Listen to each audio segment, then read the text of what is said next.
हिंदू पुराणों में देवताओं और असुरों की लड़ाई को अक्सर केवल अच्छे और बुरे के संघर्ष के रूप में दिखाया जाता है।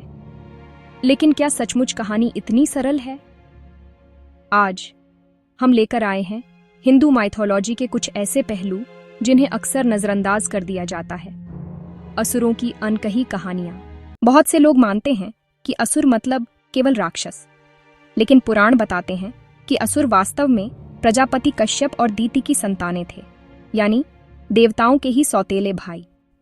कई असुर अत्यंत ज्ञानी, तपस्वी और शक्तिशाली थे, और कईयों ने तो देवताओं से भी कठिन तपस्या की थी। उदाहरण के लिए महाबली, जिसे पूरा संसार धर्मप्रिय राजा मानता था। उसकी दानशीलता इतनी महान थी कि देवताओं तक ने उसकी प्रशंसा की। लेकिन उसके बढ़ते प्रभाव से देवराज इंद्र चिंतित हुए और भगवान विष्णु ने वामन अवतार लेकर उससे 3 पग भूमि मांगी। ये कथा बताती है कि हर असुर का अंत उसके पापों से नहीं, बल्कि परिस्थितियों से भी होता है। इसी तरह हिरण्यकशिपु, लोग उसे सिर्फ अहंकारी असुर के रूप में जानते हैं, लेकिन वह एक महान तपस्वी था जिसने ब्रह्मा से वरदान पाया। उसका क्रोध उसके पुत्र प्रहलाद की भक्ति पर था, जो उसके विश्वासों से टकराती थी। यह कहानी पिता पुत्र के संघर्ष की भी है, न कि सिर्फ देव असुर युद्ध की।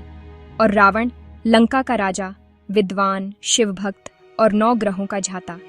उसकी त्रुटियां उसे विरोधी बनाती हैं, लेकिन उसकी विद्या और साहस को भी पुराण मानते हैं। इन सभी कथाओं से एक बात स्पष्ट होती है, हिंदू माइथोलॉजी में असुर शब्द सिर्फ बुराई का प्रतीक नहीं है।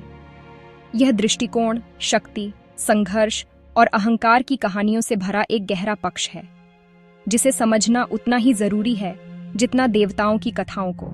यही थे असुरों के वे अनकहे रहस्य, जो पुराणों की गहराइयों में छिपे हैं।